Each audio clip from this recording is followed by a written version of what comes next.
This isn't good. Calgary Flames young stud Samuel Honzek left the Flames' most recent game against the Blackhawks after taking a big reverse hit. The news isn't ideal with Honzek's injury history, as the Flames have been bitten by the injury bug.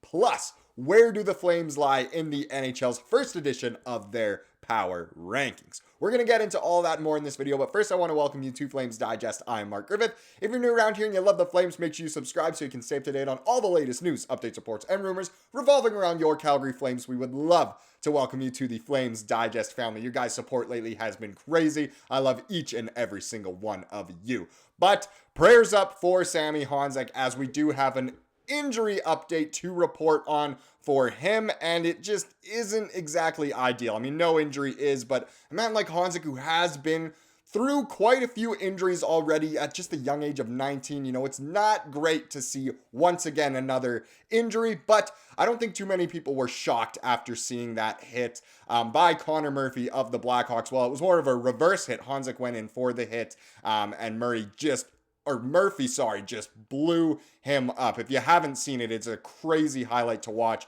I mean, just being at the game, it was quite concerning right away. It was amazing that Honzek even got up. But we do have an update here from the Flames themselves. So an injury update. Sam Honzek, upper body, is week to week. So upper body could mean a lot of things. After a big hit like that, you really hope it's not concussion related, especially at such a young age. You don't want to be building up a history of concussions at all. But it could be anything. I don't know for sure what it is yet. I'm sure by the time this video is out, there probably are some sources out there that have confirmed what the specific injury is. But so far, just know that it's upper body and it's week to week. So not even day to day. It is a little worse than a lot of us were hoping for.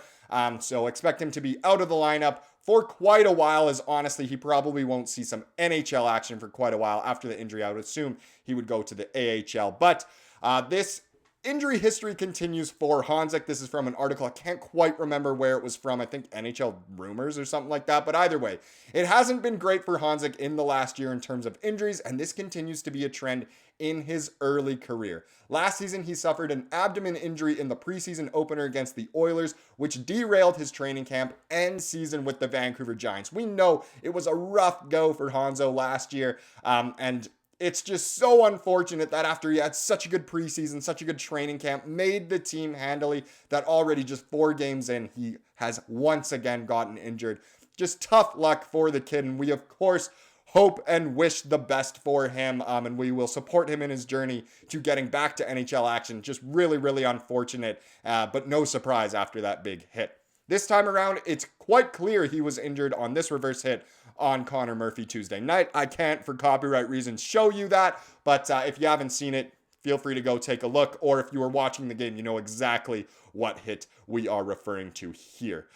It was shocking to see Honzek get up so quickly and stay in the game, but the next day likely showed more damage. Honzek had been playing decent in the NHL, but it's likely that after his injury is healed, he will be playing in the AHL for the Wranglers to get some more pro experience. And I completely agree there. I mean, just timeline-wise, after injuries like this, especially for a young guy, you would expect him to go to the Wranglers first, whether it's seen as, a conditioning stint, as they call it, or whether it's, he kind of just plays for the Wranglers a little bit more to develop. Because I like here how it says, he's been playing decent in the NHL. He had a great preseason, great training camp, and he hasn't been bad at all in the NHL. He's looked dangerous at times, but hasn't quite been able to put the production together. So it wouldn't shock me, regardless, injury or not, if he does spend some time in the AHL. But unfortunately, injuries do happen. And once again, we do hope the best for him.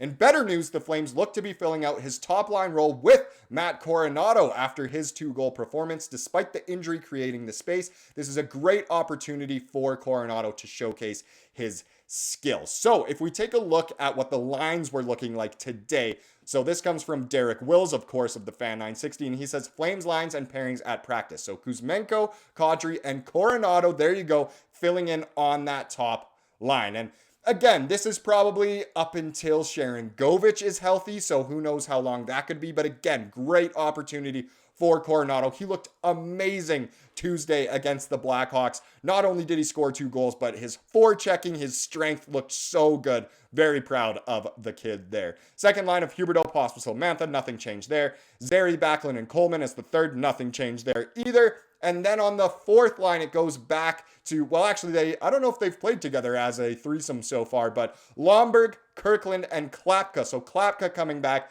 and getting that fourth line nod. As of right now, the Flames can activate another player, which will be interesting to see who they do end up selecting. But obviously, with Coronado going to the top line and Klapka on the fourth, this is, once again, a great lineup. And the Flames have been bitten by the injury bug, which, isn't great. This is awful, like what the title of this video says. But once again, Sharangovich, when he's back, he will draw in. You'd assume Rooney, depending on timeline, he'd probably draw back in as well. As much as we all love Costco Kirkland, can't get enough of that guy. And then, of course, Honzek might be taking a spot in there somewhere as well once he's healthy. We'll just have to wait and see, of course, but there are options. So the defense also looked a little bit different today. So Ball and Andersson, best D pairing in the entire league. We'll have more on that in tomorrow's video. But Weegar with Barry, not Miramanov. So Barry getting those second pairing minutes in practice today. Very interesting to see if he will play against Seattle. Bean and Pahal being the third pairing once again. No surprise there. And then Hanley and Miramanov now as an extra.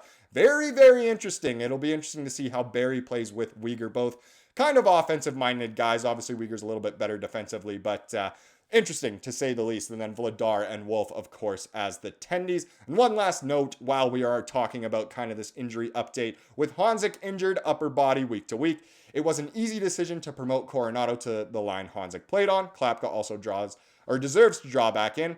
Flames depth has everyone playing roles they are comfortable in. And this is a tweet from Eric Francis, and it's so true. The depth, no one is playing super out of position or has to have a role that they don't want. Everyone seems to fit in seamlessly, and it's great to see that we have so many players that can draw in and can excel right away. So I like that note there from Eric Francis. But like I mentioned before, let's talk about some power rankings, an old favorite of mine personally. Shout out to my boy Karsten Jonker. We used to do these every single week for all 32 teams. But here we go.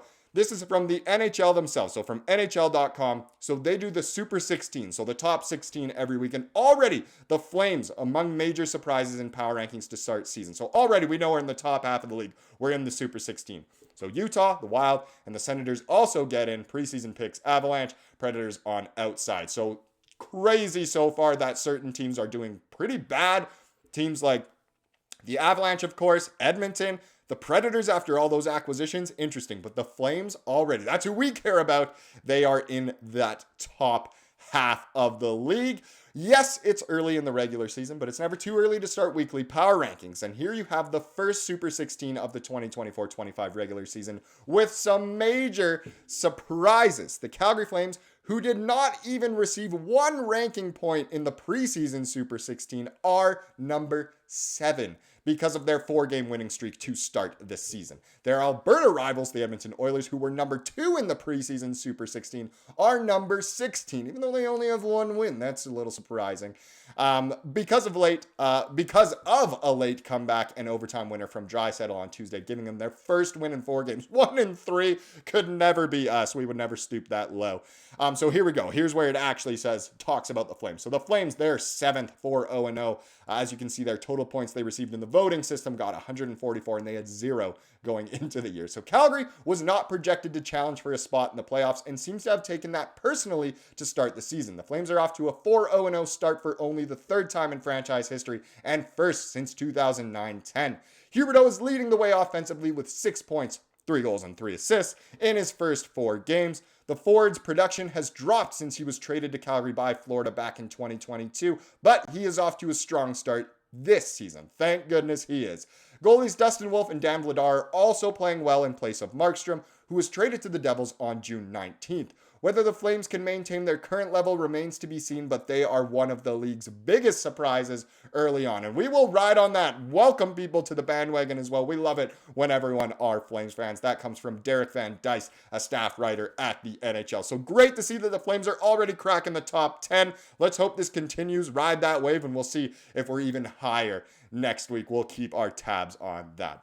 Let's wrap this one up with the comment of the day, as we love to do.